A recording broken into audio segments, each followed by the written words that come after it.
Hilchos Talmud Torah, Perek Chamishi, Laws of Torah Study, Chapter 5. It's an exciting chapter. It's all about the laws of Kavod Rabo, the honor that a Torah student needs to show to his Torah teacher. And we're going to see that there's many details about this, many ways that a Talmud has to show Kavod, that a student has to show honor to his teacher, some of them quite extreme. And as the commentaries point out, and the Rambam himself makes note of this, all the way at the end of the chapter, everything we're going to learn here is only said about one specific type of teacher, the teacher that's called Rabo Muvhak. Rabo Muvhak is translated as outstanding teacher or major teacher. It's the one teacher who had the most influence on your Torah study. He literally shaped the way that you think. That's the teacher whom we're talking about in these halachot that we have to honor, we'll see, more than our father and in extreme ways in our behavior. Today, it's super uncommon to have Rabo Muvhak because in our education systems, we typically learn from multiple teachers. We also have texts we can each study on our own. So it's very, very rare to find somebody who you can claim as, he's my Rabo Muvhak. Nevertheless, once in a generation, they do come around. Many Hasidim will tell you that the Rebbe, for them, was their Rabo Muvhak. He literally shaped the way we think. The reason why so many Chabad rabbis have given up their private lives and went out to communities to do outreach work is because they were inspired by the Rebbe's teachings. In that way, the Rebbe literally gave them all, or Rov, as the Rambam says, Rov Chochmato, most of their wisdom, most of their approach to Judaism comes from the Rebbe's way of thinking. I'm sure in other communities, many people will point to certain Gedolim, certain great rabbis, who they can say is their Rabo Muvhak, and therefore they will show them the honor that's talked about in these halachas. But it's important to know that as we embark on this journey that we're talking about a specific type of Rav, a Rav Muvhak, an outstanding teacher. And with that, let's get right to it. Says the Rambam halacha aleph, Kishem sha'adam mitzuveh, bichvod aviv v'yirato, just like a person is commanded to honor and to show awe and respect to his father. Fascinating divine providence. This chapter we're learning this year on the first day of Shavuot. We read the 10 commandments on that day, and the fifth one is kabedet avicha ve'timecha, honor your father and mother.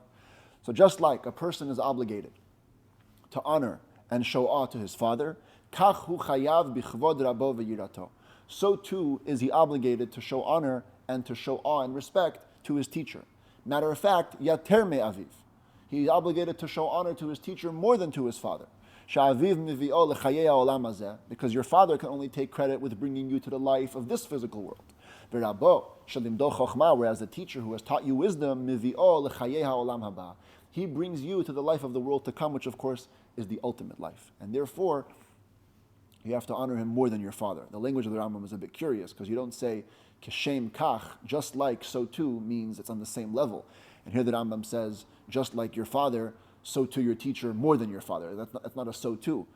So it's discussed extensively by the commentaries, and some want to say that the Rambam is trying to tell us the nature of the obligation. We're going to see in tomorrow's chapter there's a separate obligation to honor any Talmid Chacham.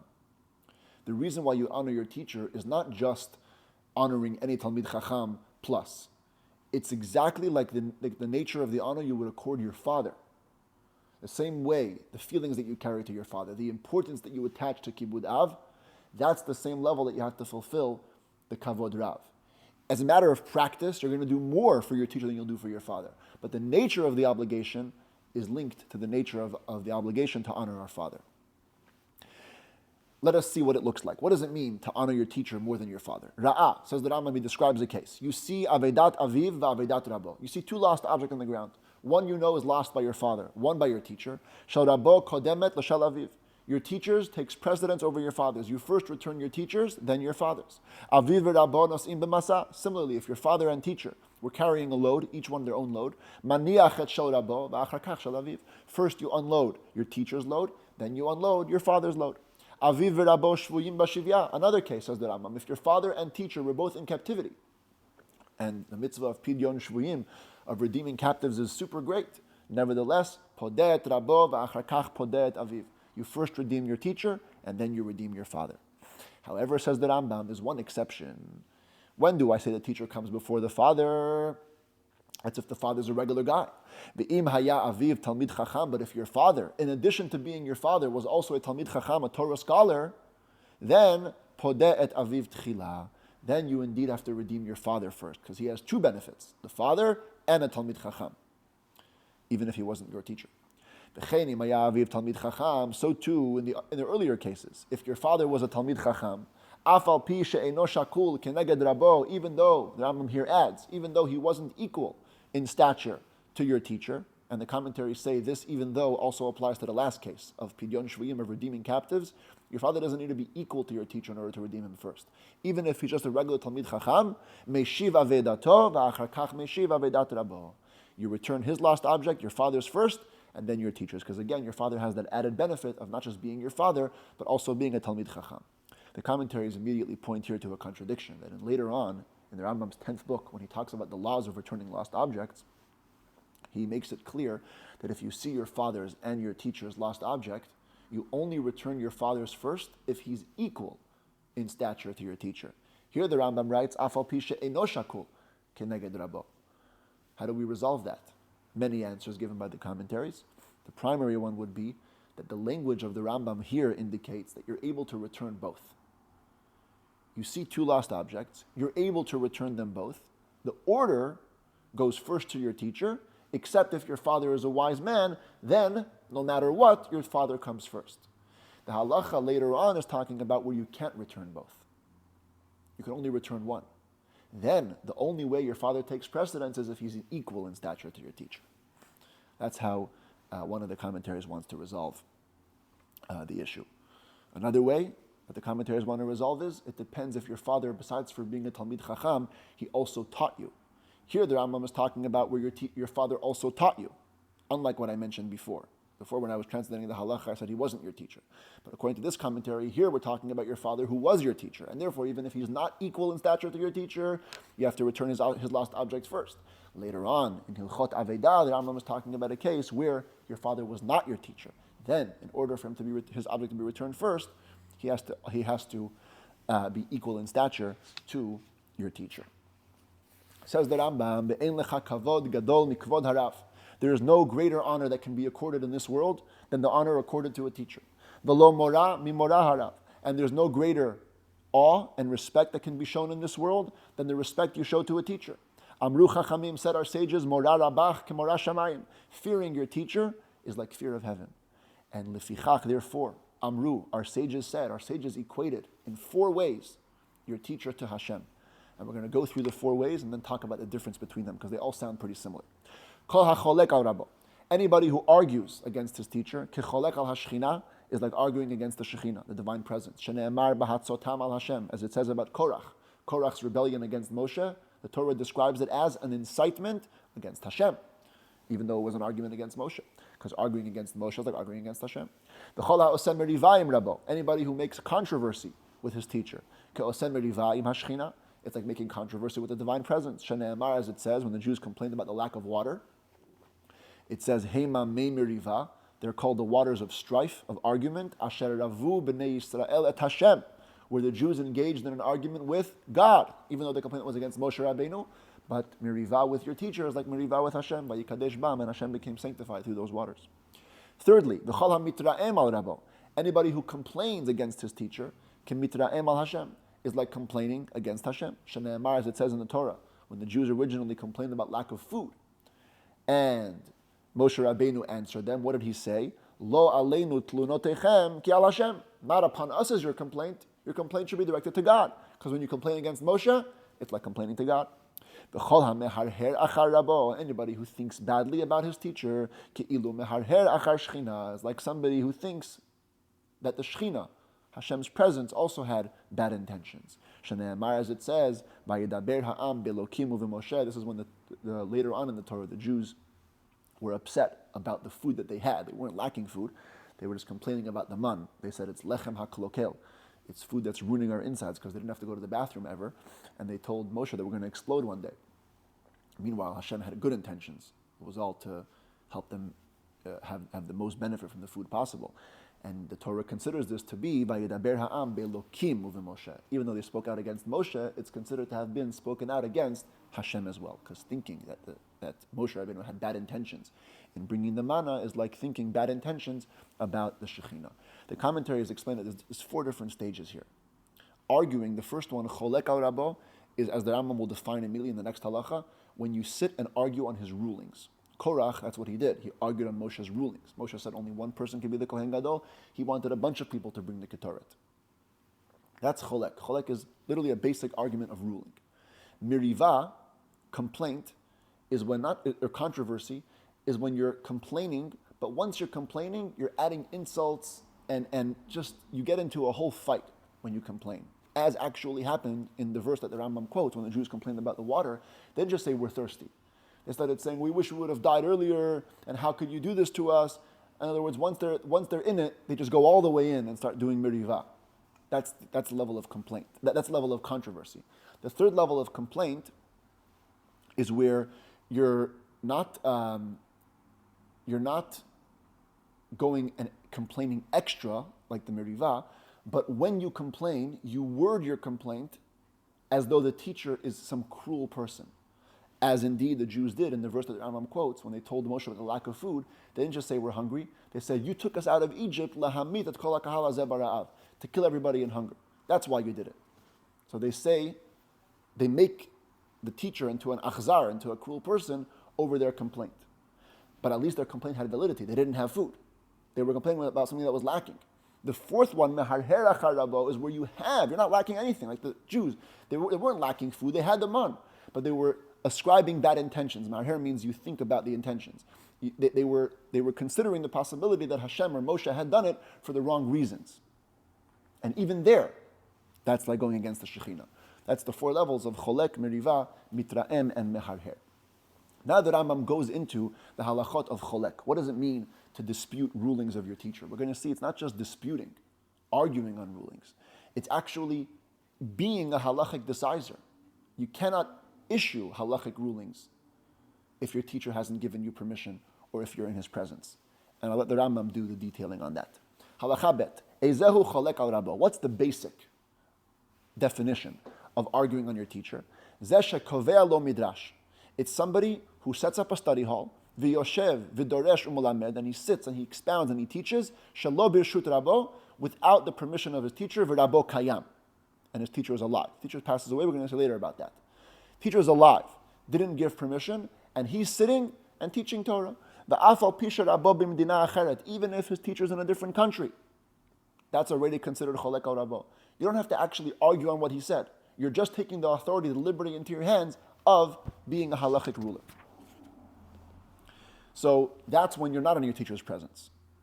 In your teacher's presence, says the Rambam, the asur le'adam lehorot b'fnei rabo le'olam. You're never allowed to rule in front of your teacher, ever.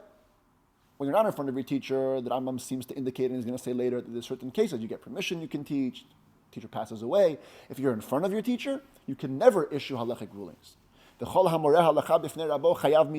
Anybody who teaches halacha in front of his teacher is actually liable to the death penalty. So we basically have now two cases. In his presence, not in his presence. In his presence, always forbidden. Not in his presence, and you don't have permission, also forbidden. The Rambam now gives an exception to each case. Halacha Gimel. Hayab beino ben rabo shnei masar mil. Let's say there's a distance between you and your teacher of at least 12 mil. A mil is about a kilometer. So you're pretty far away from your teacher. V'sha'al lo adam var halacha. And somebody asked you a halachic question. You didn't set up a study hall, you weren't making it permanent. Someone asked you off the cuff. That's the exception to the rule of not in your teacher's presence. Even though your teacher hasn't given you permission and he's alive, mutar lahashiv. You're allowed to answer the question because again, it's not kovea lo midrash. You're not making a permanent study hall. What's the exception for being in your teacher's presence? You're in front of your teacher. There's one time when you're allowed to rule halacha. Ulahafrish min ha'isur. To stop somebody from doing something prohibited, afilu bifnei rabo mutar lehorot. Even in front of your teacher, you're allowed to rule. Ketzad, how is this? Give me a case, give me a scenario where this applies. Go for example, shara'a adam oseh davar ha'asur. You see a person doing something forbidden. Because he doesn't know it's forbidden, he's ignorant. Or he knows and he's doing it spitefully just because of his wickedness. He's doing something forbidden. Yesh lo lahafrisho. This student should stop him. V'lomar lo, and should tell him, davar ze asur, this is forbidden. Va'afilu bifnei rabo. Even if he's in front of his teacher. Va'afal pish lo natan lo rabo reshut. And even if the teacher didn't give him permission. Why? How come over here we don't reckon with the honor of the teacher? Says the Rambam, shekol makom sheyesh chilul Hashem. Because Because anywhere where desecration of God's name is involved, ein cholkin kavod larav. We do not accord honor to a teacher. Hashem's honor is greater than your teacher's honor. So you discount, you ignore the kavod of the Rav, and you go straight for defending the honor of Hashem. But again, says the Rambam, as I mentioned before, when do we say this? If it happens, it comes up, a circumstance, a one-off. But to set yourself up as a ruler, and to sit and to decide halacha for anybody that comes to ask. Even if you are on one edge of the world and your master, your teacher is on the other edge of the world, it is forbidden to rule if he hasn't given permission, until he passes away, unless you got permission. So the only time you can teach, not in his presence in a set, permanent way, is if you got permission or if he passes away. However, says the Rambam, passing away is not a blanket permission slip. Not everybody whose teacher passed away is allowed to sit now and teach Torah. Here we learn a new term. A student has to reach the appropriate stage and age of teaching halacha. Only if he reached that stage, then if his teacher passes away, he can take over. But if he hasn't reached that stage and he wants to just teach now because his teacher passed away, says the Rambam in Halacha Daled, the Chol Talmid Shelo Higia Lehora'a Umoreh, any student who has not reached the age or the stage of teaching, and he does take that authority to teach, Harei Ze Rasha Shoteh V'Gas HaRuach. He is wicked, he is foolish, and he is haughty. Ve'alav Ne'amar, and about him it says, Ki Rabim Chalalim Hipila. She has felled, she has knocked down many dead bodies, because he's going to take the blame for the wrong teachings that he gives. The Rambam is going to go back to this topic in a moment about the Talmid Shelo Higia Lehora'ah, but parenthetically he adds, V'chein Chacham Shehigia Lehora'ah Ve'eino Moreh. On the flip side, if you have a wise man who is fit to teach, who is fit to rule, but he doesn't rule, calls himself humble or something like that, Harei Ze Monea Torah, he's also not good. He's considered somebody who deprives, who holds back Torah. V'noten Michshalot Lifnei Ha'ivrim, and he's putting stumbling blocks in front of the blind people. He could have been guiding the blind people, telling them how to live their life as Torah Jews, and he's not. So he gets the blame for that. And about him it says, the end of the earlier verse that we quoted, and many are its killed ones. He also takes the blame. He also is considered responsible and liable for the deaths, the halachic, spiritual, religious deaths that he will cause. Now the Rambam returns to the Talmidim who are not at the stage appropriate of ruling. Elu ha-Talmidim aktanim, these small, young students, shelo hirbu Torah karaui, who did not learn enough Torah properly. V'heim mevakshim liyidgadel, but they seek to be great. Bifnei amei haaretz u'bein anshei iram, in front of the nation of the land, the ignoramuses, and in front of the people of their city. And therefore, v'koftzin, they jump up, v'yoshvin barosh, they always sit at the head, ladin, in court cases, u'lehorot b'Yisrael, and to teach halacha among the Jewish people. Hem hamarbim hamachlokes, you should know, says the Rambam, these are the ones who increase arguments and strife in our communities. They destroy the world. And they extinguish the flame of Torah. And they are the ones that destroy the vineyard of Hashem, the Lord of hosts. And about them, Shlomo HaMelech said in his wisdom, this is in Shir HaShirim, shualim ktanim. Take us our foxes, the small foxes, mechablim kramim, the ones who destroy the vineyards. Small foxes are those students who are too small, too young, or too immature, too unexperienced to be teaching hora'ah. That's all into the category of cholek al rabo, avoiding arguments with your teacher. So we've seen now that you have to honor your teacher more than your father when the cases collide, lost objects, captivity, etc. We've seen that you also cannot teach in your teacher's presence, or even without his presence, if you don't have his permission.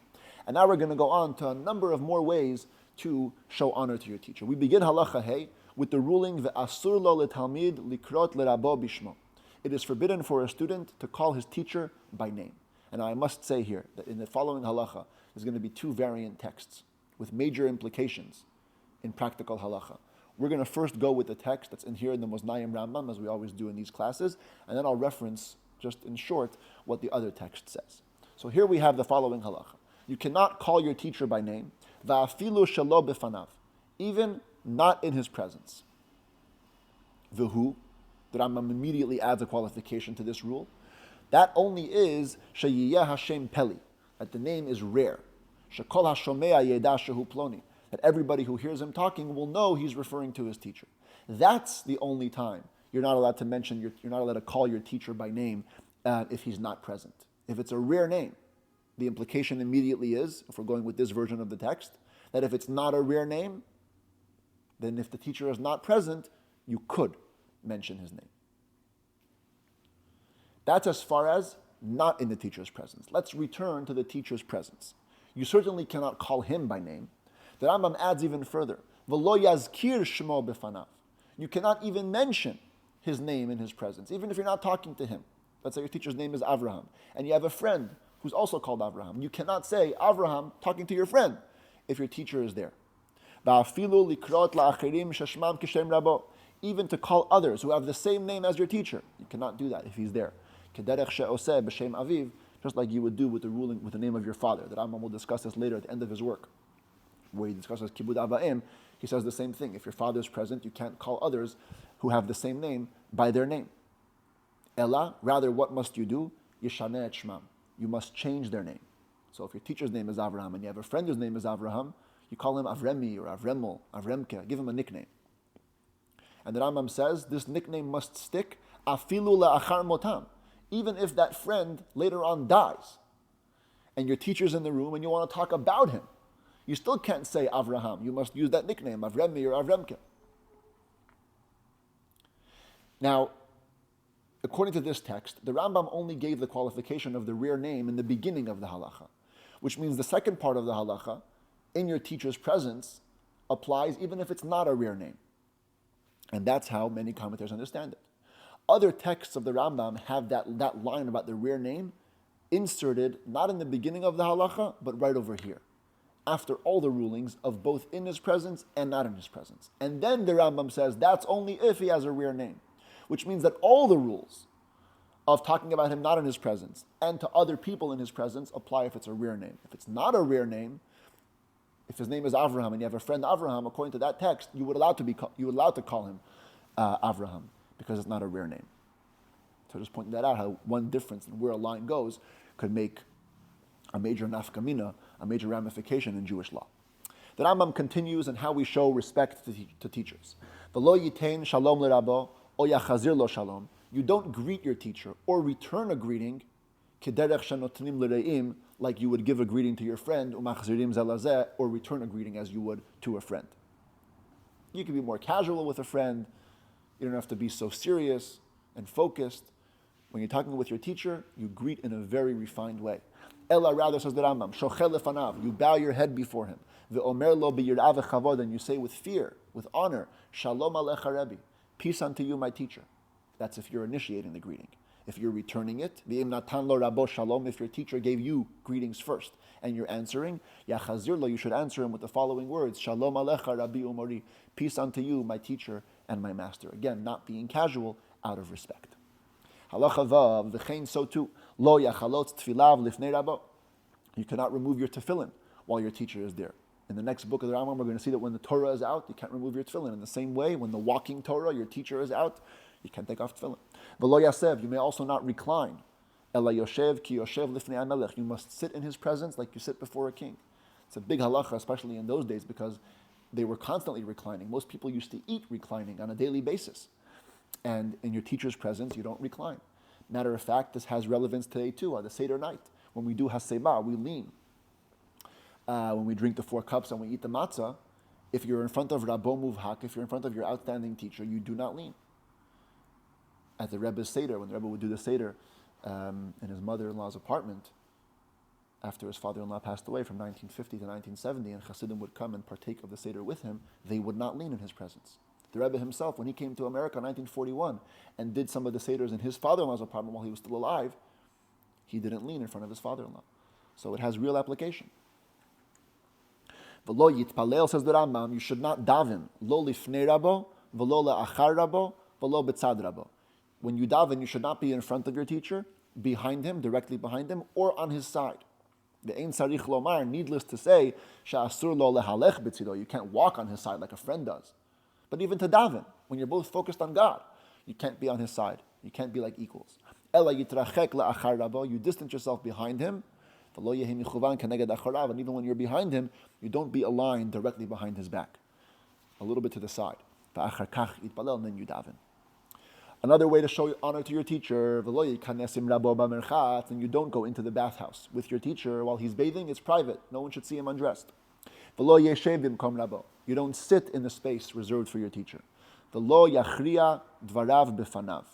you should not rule on his words in front of him. What does this mean, rule on his words? There's two interpretations in the commentaries, quite opposite from each other. One says it means you should not side with somebody else's opinion in front of your teacher. So if your teacher is having a discussion with somebody else and you agree with that other person, you don't come in and share your agreement with him. Yachriya dvarav means you don't rule against his words. The other interpretation is the exact opposite. You don't rule in favor of his words. If he's having a discussion, you don't come in and say, oh, and I agree with the teacher, as if your teacher needs your support. That's not respectful. So you don't have to share your opinion. He's having a discussion, you agree with him, that's good. But in his presence, you don't have to go and machriya, rule like his words.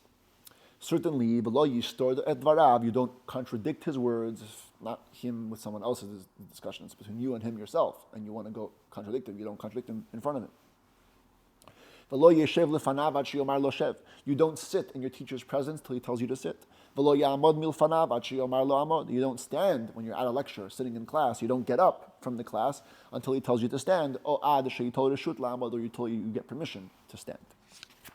But when you do leave his presence, you don't turn your back towards him. You recoil backwards, you walk backwards, upanav keneged panav, face remaining locked with his face. If your teacher walks into the room or in the area where you are, you must stand up for him. From the moment you see him from a distance where your eyes can see, you're sitting on a park bench, your teacher's walking way down there, you see him, you must stand up. Till he goes out of your sight and you no longer see his body, his stature. And then you may sit. Another law, a person is obligated to visit his teacher during festivals, like it used to be in temple times, that you go to the temple, Aliyah L'Regel, Bet HaMikdash, for your teacher. You must go every single Yom Tov to visit him. Halacha Ches, there's another way to demonstrate honor to your teacher. En cholkin kavod letalmid bifnei rabo. If you're in front of your teacher, you don't give a fellow student any honor while the teacher is there. Unless your own teacher gives him, that student, honor. Then that's part of honoring him. Your teacher honors him, you can honor him too. Any work, any labor, which a typical servant would do for his master, a student should do for his Torah teacher. With one exception. You never should create the impression that you're an actual servant. So therefore, says the Rambam,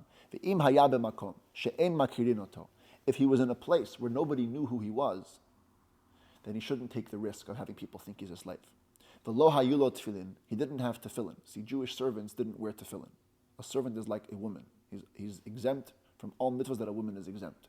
So if somebody would see this student not wearing tefillin and doing manual labor for his teacher, they might think he's a slave. We don't create that impression. So if he's in a place where they don't know him, and he doesn't have tefillin, and therefore v'chash shemo yomru evedhu, he's worried maybe they're going to think he's a servant, a slave. Einono elo min alo ve'eino cholzo. You don't put on his shoes or remove his shoes. Everything else you can do for him, but shoe putting on, which was, I guess, an extreme expression of being a slave, that you don't do if you're in an unfamiliar place. Of course, if you have tefillin, everybody will know you're not a slave, so you can still do that kind of work for your teacher's shoes, even if you're in an unfamiliar place. Says the Rambam now a word of caution to the teachers. If you, an outstanding teacher, stop your student from serving you like a slave does, you're depriving him of the opportunity to do kindness.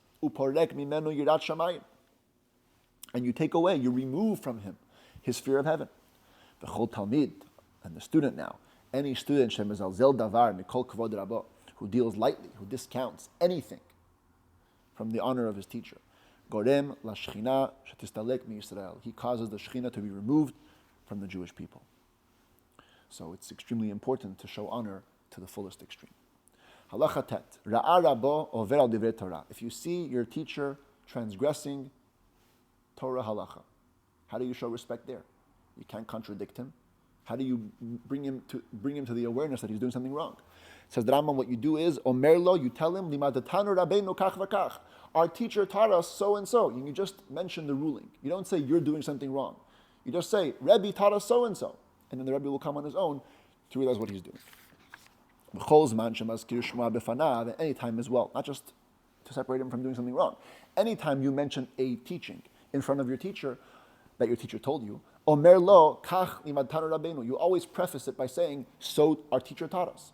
And if you're repeating something which you didn't hear from your teacher, the al yomar davar shalosh shama merabo. You should never say anything which you didn't hear from your teacher ad sheyazkir shem omro, until you mention the name of who said it. That's yet another way to show honor. And now a final way. Ukesheyamut rabo. When your teacher dies, we know one of the obligations of a mourner, as soon as he learns of his relative's death, is to do kriyah, to tear your garments. Typically, you only have to tear your upper garment, and you only have to tear it 1 tefach, which is 1 handbreadth, 4 inches. But when it comes to your teacher, Rabbo Muvhak, and again we mean the outstanding teacher, when he passes away, korea kol begadav, you must tear, number 1, all of your garments, not just the upper one, and ad shu megaleh et libo, until you uncover the heart. So you go much longer than 1 tefach. You go till the chest. Ve'eino me'achel le'olam, and also, unlike any other relative where after a while you can re-sew your garment, here you never re-sew the tear that you made over your teacher. And now that Rambam tells us the caveat that I mentioned way in the beginning of the class. Bameh dvarim amurim. When does the above apply? And as the commentaries say, the above means everything we said till now, the first 9 halachot. When do we say you have to show honor to your teacher in this way? B'rabo muvhak, only if it's your outstanding teacher. Shalamad mimenu rov chochmato, from whom you learned most of your wisdom. Aval, but im lo lamad mimenu rov chochmato, if you did not learn from him the majority of your wisdom, harei zeh talmid chaver. So you are considered to him both a student and a friend. You have both statuses. And therefore you're not obligated to show him honor in all of these ways. You should do a few things, says the Rambam. Aval omed milfanav, you should stand up in his presence. V'korea alav, and you should also tear your garments when he passes away, but not the special way reserved for an outstanding teacher. Rather, you should tear over his death, kashem shuhu korea al kol hametim shu mitabel aleihem, the same way you would tear over any other person who passed away. Afilu lo lamad menu ela davar echad, even if you only learn from this person one thing, ben katan ben gadol, small matter, big matter, minor, major, omed milefanav v'korea alav. These 2 things you should do. You should stand up in front of him, and you should tear your garments. The commentaries make note that later on in the 14th book of the Rambam, where he discusses the laws of mourning, he seems to say something a little different. He says that when any sage dies, even if he wasn't your teacher, you should tear your garments all the way to the heart. And here the Rambam says if he wasn't your teacher, you tear like you would tear for any relative, which is only a tefach. How do we explain the contradiction? So there's a couple of answers. One of the answers is that the halacha here is talking about where he was just another sage. So you only do a tefach. In Hilchot Evel, the Rambam is talking about somebody who is the ruling authority in the town, the Mara De'atra. Therefore, even though he wasn't your teacher, you tear all the way to the heart. Another answer is, here we're talking about a person who himself is a wise man. So over somebody who wasn't the teacher, he doesn't have to tear so much, only a tefach. Later on in Hilchot Evel, we're talking about a regular guy. A regular guy, when he hears that another Torah sage passed away, he must tear all the way until his heart. Says the Rambam Halacha Yud, V'chol talmid chacham shedeotav mechuvanot. Any student who has a proper character, any student of a sage, eino medaber, would never speak bifnei mi, in front of somebody shu medal mimenu b'chochma, who's greater than him in his wisdom, afal pi, even though shelo lamad mimenu klum, he didn't learn anything from him. So the Rambam is saying it's not part of the obligation. The obligation for another sage who's not your teacher is to stand up and tear over his death. But if you have proper character, you also wouldn't speak in front of anybody that's wiser than you. Halacha Yud Aleph, a very important law. Harav HaMuvhak, this outstanding teacher, who is accorded all the honor we learned about in this chapter, and he wanted to pardon his honor in any of the things or all of the things. He said, I don't want this honor. And he wants to pardon it either to all of his students or to one of his students. He has that prerogative. Permission is granted to him. Even though he did pardon it, the student must still honor him, even at the moment that he pardons it. Sounds like a double expression. Even though he pardoned, he has to honor him even though he pardoned. The commentaries explain that the Rambam is saying in the second sentence, even if he pardoned that minimal honor as well. So even if the teacher pardoned the honor, you have to honor him. And even if the teacher pardoned that honor, you still have to show him that minimal amount of honor. Says the Rambam now to the teachers. Halacha Yud Bet, Keshem Sha'at Talmidim, Chayavin B'chvod Harav. The same way students are obligated to show honor to their teacher, Kach Harav Tzarich Lechabed Et Talmidav U'Lekarvan. So too must the teacher honor his students and bring them close to him. Kach Amru Chachamim. So said the sages, Yehi Chvod Talmidcha Chaviv Alecha Keshalach. The honor of your teacher should be as cherished as your own honor. And of course, the question is, just the other day we learned that when a teacher teaches his students, he has to teach them with seriousness and rebuke. Zrok maraba talmidim, throw poison at the students sometimes, show anger. How do we resolve that with this kibud, honoring and bringing close of your students? The Maaseh Rokeach, who was a famous commentator on the Rambam, he asks this question and he says, V'yesh li yashev. There's room to answer, but he doesn't give the details of the answer. The Rebbe once said that the earlier halacha is talking about during learning. During learning, you should be super serious. Zrok mara, throw some poison sometimes. After the learning, after the lesson is over, now you show them only honor. V'tzarich Adam, says that a person must lihizaher, to be very careful b'talmidav, with his students, u'le'ohadam, and to love them. Shehem habanim, for they are the ultimate sons. Hamehanim la'olam hazeh v'la'olam haba. They are the offspring which bring you pleasure both in this world and in the next. We saw in the beginning of these halachot, v'shinantam levanecha, when Torah says, teach your sons, elu hatalmidim, it's a reference to students, because students are the real sons, the ultimate sons.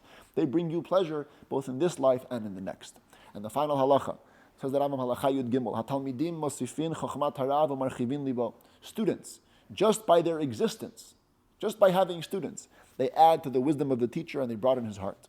Amru Chachamim, said the sages, Harbei chochma lamadti mirabotai. I learned much wisdom from my teachers. V'yoter mechaverai, even more from my friends, my contemporaries, my colleagues.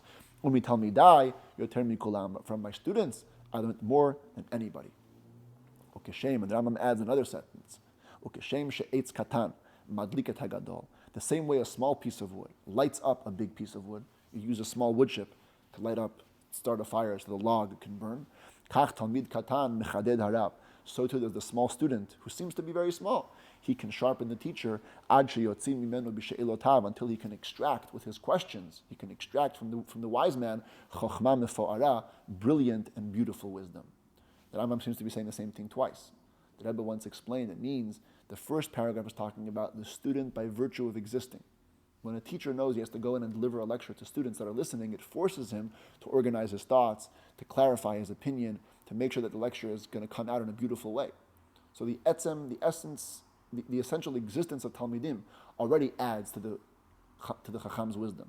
The second paragraph is talking about when they ask questions. If the students sit in the classroom and they don't just listen, but they actually ask and challenge the teacher, now they force him to be even more creative and they actually beautify the wisdom. They don't just add to the wisdom, but they make the wisdom itself very beautiful.